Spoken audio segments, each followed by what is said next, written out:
देता हूँ जनाब शमसी साहब को कि प्लीज वो अपनी पीपीटी प्रेजेंट करें। बिस्मिल्लाहिर्रहमानिर्रहीम। अस्सलामु अलैकुम वरहमतुल्लाहि वबरकातुहू। मैं मोहम्मद अली शमसी, अंजुमन का एक छोटा सा खादिम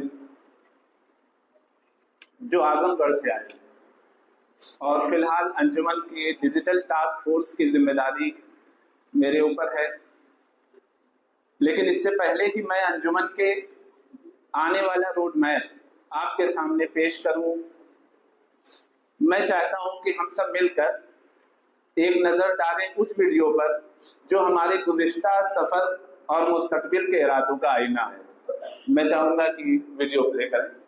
31 मार्च 1908 वो तारीख जो शायद कैलेंडर में एक मामूली दिन हो, मगर हकीकत में एक प्लान की शुरुआत थी। हाजी जलालुद्दीन हैदर साहब परेशान थे। कुछ होनहार बच्चों की पढ़ाई अधूरी रह जाने का खतरा था। तभी उनके अजीज नवाब सैयद मोहसिन मिर्जा साहब तशरीफ लाए। हाजी साहब ने जब हाले दिल बयान किया तो नवाब साहब ने खामोशी से अपनी जेब से 2 रुपए निकाले और कहा, जगत में जिंदा हूँ, अपनी तनख्वाह का 1% इन बच्चों की तालीम पर खर्च करूंगा और आप भी करें। हाजी साहब ने फौरन अपनी तरफ से 2.5 रुपए मिलाए और इस तरह बेहतर होने से एक ऐसा सफर शुरू हुआ जो आज तक जारी है। बस यहीं से अंजुमन वज़ीफ़ाए सादात व मोमिनीन का रोशन सफर शुरू हुआ। पहले 25 सालों यानी 1937 तक हमारे 3,900 से ज्यादा मेंबर्स, 700 बेनिफिशरीज और तकरीबन 1,40,000 की स्कॉलरशिप्स दी जा चुकी थी।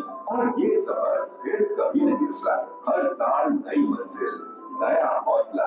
2012 में जब अंजुमन ने अपने 100 साल पूरे किए, उस वक्त 35,500 मेंबर्स, 9,200 बेनिफिशरीज और 1,40,00,000 की स्कॉलरशिप्स हो चुकी थी। और अब 2025 में 5 करोड़ से ज्यादा रिजर्व फंड्स के साथ हम तकरीबन 4 करोड़ की स्कॉलरशिप्स डिस्ट्रीब्यूट कर चुके हैं। मगर 2025 में अंजुमन ने सिर्फ नंबर पर नहीं बल्कि जमाने की रफ्तार को समझते हुए जरूरतों की नई शक्ल को अपनाया है। डिजिटल टेक्नोलॉजी के जरिए हमने अपने काम को एक नए अंदाज में आगे बढ़ाया है। ग्लोबल सेक्रेटरीज के जरिए हमारी पैन इंडिया आउटरीच मजबूत हुई है और कोशिश है कि भारत के लगभग हर शिया पॉपुलेटेड एरिया तक हमारी पहुंच हो। अंजुमन ने अपने official social media platforms launch किए हैं और उम्मीद है कि इसी सेशन में एक नया डिजिटल प्लेटफॉर्म भी लॉन्च किया जाएगा, जिससे मेंटरशिप, आउटरीच और नेटवर्किंग को एक नई रोशनी मिलेगी। एक छोटी सी कुर्बानी से शुरू हुआ ये सफर आज करोड़ों की रोशनी में तब्दील हो चुका है। अंजुमन का इरादा वही है, हर जरूरतमंद तक तालीम का दिया पहुंचाना। पुणे आने का मकसद भी यही है, आप तक अंजुमन का पैगाम पहुंचाना और आपको इस कारवां में शरीक करना। आइए अंजुमन से मदद लीजिए और अंजुमन की मदद कीजिए। इंतमा से दुआ। एक बार सलवात भेजते हैं।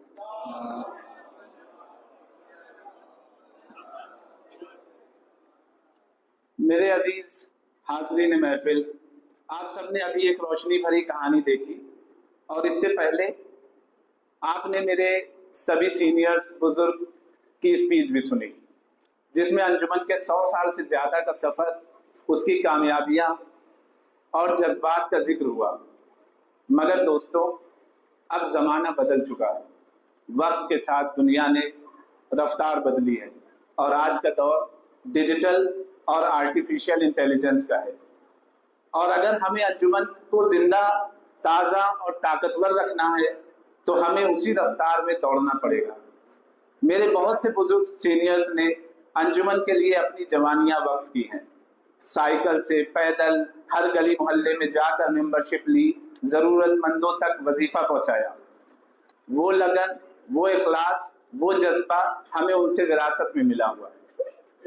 आप सब देख सकते हैं, ये सामने हमारा बुजुर्ग पैनल बैठा हुआ है।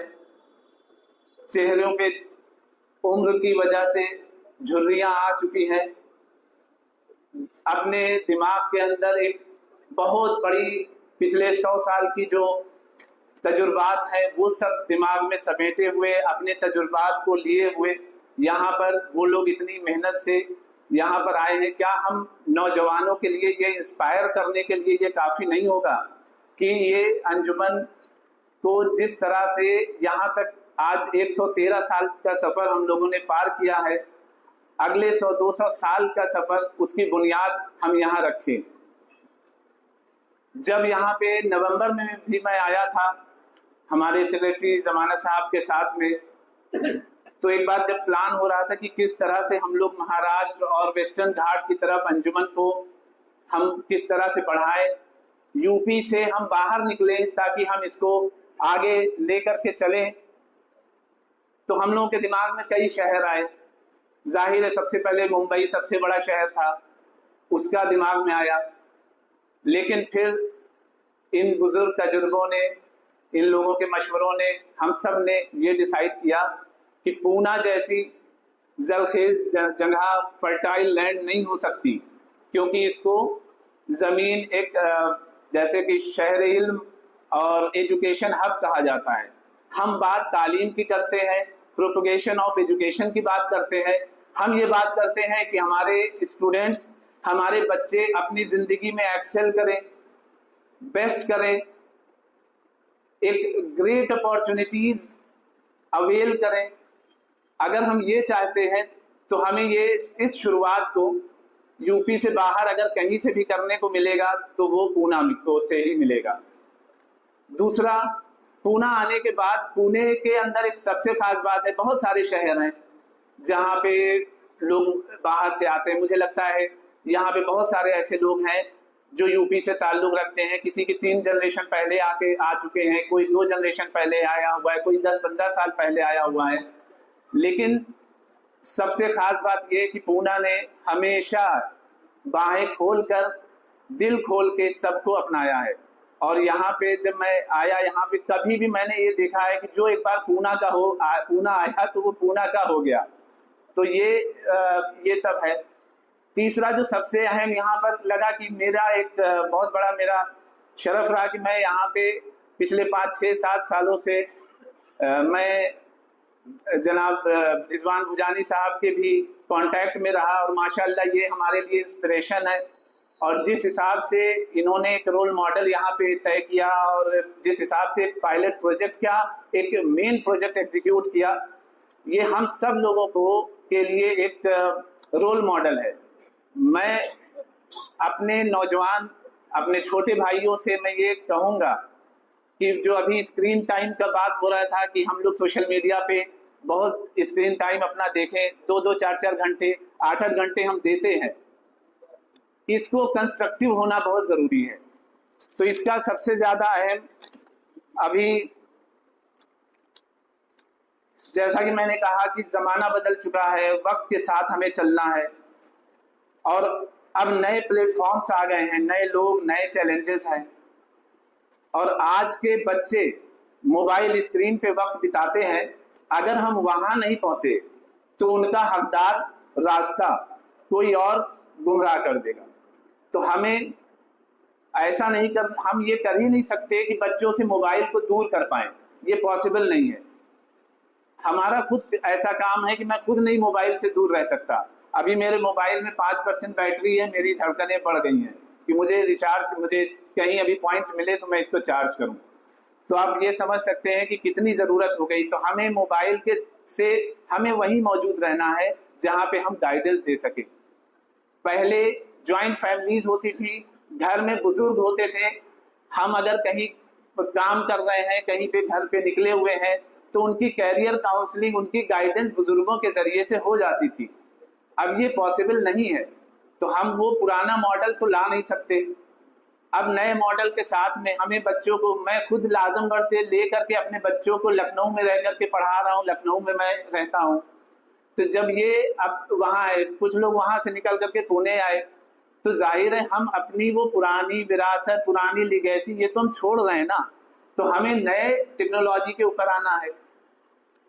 यहाँ पे आने वाले सब लोग, हर किसी ने फ्लाइट बुकिंग करी, रेलवे रिजर्वेशन कराया, सब ने कराया। किसके जरिए से कराया?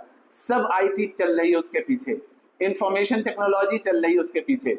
हम में से कोई नहीं गया होगा शायद कि काउंटर पे जा करके खड़े होकर, 10 साल पहले वाला भी काम नहीं किया है कि हम काउंटर पे जाके खड़े होकर के करें। तो हमारे चैलेंजेस, हमारे टूल्स बदल गए, तो हमें उसी हिसाब से करना है। और इसलिए हमें अब, पहले होता ये था कि साइकिल से, पैदल जा जा करके, लोगों से मिल करके, लोगों के पास जा करके हम उनकी मेंटरिंग करते थे, लोगों को अंजुमन से जोड़ते थे। ये हमारे बुजुर्गों का काम है। लेकिन अब हमें रातें जागनी होंगी, क्योंकि अब हमारी जो ऑडियंस है, जो टारगेट ऑडियंस जिनके लिए हमें काम करना है, वो रात भर जगते हैं, वो रात भर रील्स चलाते हैं, वो रात भर अपने मोबाइल के ऊपर अपना वक्त बिताते हैं। हमें भी रात में उनको पकड़ना है, मोबाइल स्क्रीन के जरिए लोगों से राब्ता करना होगा, मेंटरशिप देनी होगी, मदद और रहनुमाई डिजिटल दुनिया के जरिए पहुंचानी होगी। और मैं आपसे गुजारिश करता हूं कि आप सब अपनी जिंदगियों में माशाअल्लाह बहुत कामयाब हैं। बहुत अक्सर, जैसे अभी किसी स्पीकर ने कहा था कि उनका मकसद ये था कि हम सिर्फ अपनी 9 से 5 की जॉब में मसरूफ हो जाते हैं, घर गए, घर के कामों में उलझ गए। मेरा ये कहना है कि अल्लाह ने सिर्फ 2.5% ज़कात के लिए कहा है, हम 100 में से 2.5 घंटे निकाल लें सिर्फ। और इस जरिए से खुम्स तो बहुत बड़ी चीज़ है। हम सिर्फ 2.5% ज़कात का एक पैमाना निकाल लें कि हमें 100 घंटे हम अपने लिए अगर निकाल रहे हैं, तो उसमें 2.5 घंटे हमें कम्युनिटी के लिए निकालना है। और उसके लिए आप सब माशाल्लाह अपनी ज़िंदगियों में कामयाब हैं। आपके ऊपर उन्हीं कामयाबी के साथ जिम्मेदारी भी आती है, और वो जिम्मेदारी है अंजुमन के वक्त के साथ ताकत देने की। और मेरा मकसद भी सिर्फ एक है, अंजुमन को, यहाँ पे जो नए रोड मैप की बात हो रही है, तो जो मैं जुड़ा हूँ, तो मेरे ऊपर, चूँकि मैं IT बैकग्राउंड से हूँ और एक सॉफ्टवेयर कंपनी ऑन करता हूँ, उनके प्रोजेक्ट्स पे तो थोड़ा सा गवर्नमेंट ऑफ इंडिया के, यूपी गवर्नमेंट के बहुत सारे प्रोजेक्ट्स किए हुए हैं, डिजिटाइजेशन पे बहुत काम किया हुआ है, ऑनलाइन FIR, ये सारे प्रोजेक्ट्स हमारी कंपनी में हम लोगों ने करे हुए हैं। तो एक पर्सनली भी एक एक्सपीरियंस है, एक टेक्नोलॉजी का एक अवेयरनेस भी है। और अब मेरे साथ ज़रूरत है, मैं आया भी इसलिए पुणे हूँ कि यहाँ पे मुझे जैसे सैफ साहब ने यहाँ पे बताया, और वो खुद बहुत टेक्निकल है, उनसे मैं बहुत मशवरे लेता हूँ। यहाँ पे हमको टेक्नोलॉजी की कमी नहीं मिलेगी, यहाँ पे बहुत मेंटरशिप मिलेगी। तो हमें चाहिए, देखिए, जो वजीफे का जो एक मेंबरशिप फीस वाला जो चैप्टर है, वो तो एक बहुत अहम है। एक बस जल्दी एक बात मैं बीच में कह दूं, जैसे जनाब किसाल जाफरी साहब ने एक ट्रायंगल की बात की थी कि एक पुणे को डेवलप करने के लिए एक ट्रायंगल की जरूरत पड़ती है। तो देखिए, किसी भी मिशन को करने के लिए एक ट्रायंगल बनना बहुत जरूरी होता है, जो पिरामिड तैयार करता है। पहला जो सबसे टॉप पे होता है एक स्लोगन, यानी इरादा, पर्पस, कि हमें करना क्या है। और जो नीचे के दोनों एंगल्स होते हैं, एक होता है मैन पावर और दूसरा होता है इक्तिसाद, यानी पैसे, हमें फंड्स। जब ये तीनों चीजें मिलती हैं, यानी अगर हमारा हदफ भी कमजोर हुआ तो ये मैन पावर और पैसा भी रहेगा तो नहीं चलेगा, वो पिरामिड बनेगा नहीं। लेकिन अगर हमारा ऊपर हदफ भी मजबूत है और तीनों चीजें हैं, इस्लाम ने भी ये पिरामिड बना, तभी जाके कामयाबी हुई। हमारा जो स्लोगन था, जो हमारा झंडा था, वो ला इलाहा इल्लल्लाह था, रसूल सल्लल्लाहु अलैहि वसल्लम लेकर आए, वो था। और जो हमारा मैन पावर, वो अहले बैत और असहाब थे। और जो हमारा इक्तिसाद था, वो जनाब खदीजतुल कुबरा की जो है वो उनके इक्तिसाद थी। जब ये तीनों पिरामिड मिले, तब तीनों एंगल्स मिले, तब पिरामिड बना, तब इस्लाम तरक्की किया। यहाँ भी अंजुमन वजीफा सादात ने 100 साल रहने का रीजन यही था, 100 साल जिंदा रहने का रीजन कि इसने स्टार्टिंग में ही ये पिरामिड कर लिया। क्योंकि पिरामिड बनाने के लिए एक सिस्टम की जरूरत पड़ती है। और सबसे खूबसूरत बात यह है कि इस अंजुमन के अंदर ऐसा नहीं है कि मैं अगर कोई ट्रस्ट बनाने जाऊंगा तो मैं क्या करता हूं, मैं सबसे पहले ये सोचूंगा कि मैं ज्वाइन हुआ, मेरे साथ कोई ज्वाइन हुआ, फैमिली के 2-4 लोगों को डाला, उन दोस्तों को डाला जो बिल्कुल डॉर्मेंट हो, जिनसे जब चाहे हम उनको हटा दे, जब चाहे हम उनका पेपर ले ले, और करके फिर वो हम बैंक अकाउंट खुले। क्योंकि हमें वो सोसाइटी एक्ट में रजिस्ट्रेशन करने की जो जरूरत है वो करें, और उसके बाद हम उसको करते हुए चले गए। लेकिन अंजुमन का अगर आप देखें तो ये पूरी अपने आप में गवर्नेंस ओन करता है। कल की जो आप मीटिंग है, मेरा पहला एक एक्सपीरियंस रहा, मैं कल की पहली एजीएम में, मैं इसमें नया जुड़ा हूँ, कल की पहली एजीएम में इंशाल्लाह आप सब लोग जुड़िए और इसकी एजीएम में आकर के देखिए। ऑनलाइन भी मीटिंग्स होती है एग्जीक्यूटिव काउंसिल की, आप देखिए कितना बड़ा डेमोक्रेटिक सेटअप है ये, और यही वजह है कि ये अंजुमन आज भी जिंदा है। तो मेरा अगला जो रोड मैप है, रोड मैप हम अंजुमन को लेकर के यहाँ पर आए हैं, ये सिर्फ ये अगले 100 साल की बुनियाद रखनी है इसकी, इसलिए रखनी है कि यहाँ पे जितने भी लोकल ऑर्गेनाइजेशंस काम कर रही हैं वो सब लोग आए, क्योंकि ये अंजुमन का स्ट्रक्चर ही मॉड्यूलर बेस्ड है। हम लोग जो लोग आईटी की भाषा में जानते हैं उनको मालूम है कि कोई भी प्रोग्राम हम मॉड्यूलर किचन समझ लीजिए, मॉड्यूलर किचन जब बनाते हैं तो कैसे बनाते हैं, हर सबका सेक्शंस होता है अलग अलग अलग अलग। तो हम अंजुमन के स्ट्रक्चर को भी मॉड्यूलर बनाए हुए हैं कि हर कोई बाहर वाला भी इसमें ऐड हो सकता है आसानी से, उसकी आइडेंटिटी रहते हुए वो अपना काम करे। हम अंजुमन का एक स्ट्रक्चर, एक बैकबोन ऐसी देंगे, एक एम्ब्रेला ऐसा देंगे, क्योंकि इसके साथ में वो पिरामिड तैयार होता है, इसके साथ में वो स्लोगन तैयार होता है जो सबसे ऊपर टॉप का, कि to educate the every child, जो एक सोशल कॉज है वो है। और इसके साथ में जो हमारे 40,000 प्लस मेंबर्स है, पैन इंडिया रीच है, वो दूसरा मैन पावर का जो स्ट्रक्चर है वो है। और जो इक्तिसाद का जो एक यहाँ का जो इतने फाइनेंशियल एक्सपर्ट्स, आप हमारा जो बुजुर्ग पैनल देखें, ये सब के सब लोग अपनी अपनी फील्ड के एक्सपर्ट्स हैं, अपनी अपनी, जिन्होंने अपनी नौकरियां रहते हुए भी बहुत काम किया। तो मैं सबसे ज्यादा गुजारिश उन लोगों से कह रहा हूं कि जो अपनी कंपनियों में है, मुझे मालूम है कि कोई किसी कंपनी का सीईओ बना हुआ है, कोई किसी कंपनी का वीपी है, कोई डायरेक्टर है, एक्सेल टैलेंट है आप लोगों में। आप सब लोग नौकरियों में रहते हुए अंजुमन से जुड़िए, और अंजुमन से जुड़िए, रिटायरमेंट के बाद ना जुड़े। रिटायरमेंट के बाद जो है उससे कोई फायदा नहीं है। आप अपने बिजनेस के साथ, मैं करता हूं, मेरे पास एक लंबी चौड़ी टीम है जो हम लोग काम करते हैं इस आईटी का, मेरे पास भी वक्त नहीं है, लेकिन हम लोग अपना वक्त दे रहे हैं। वही सोचा कि 2.5 घंटे तो दे सकते हैं ना हम अपने, है 2.5 घंटे 20 घंटे अपने टाइम का, बहुत टाइम है, और टाइम मैनेजमेंट सबसे बड़ा पार्ट होता है। तो अब मैं इसको कंप्लीट करने जा रहा हूं।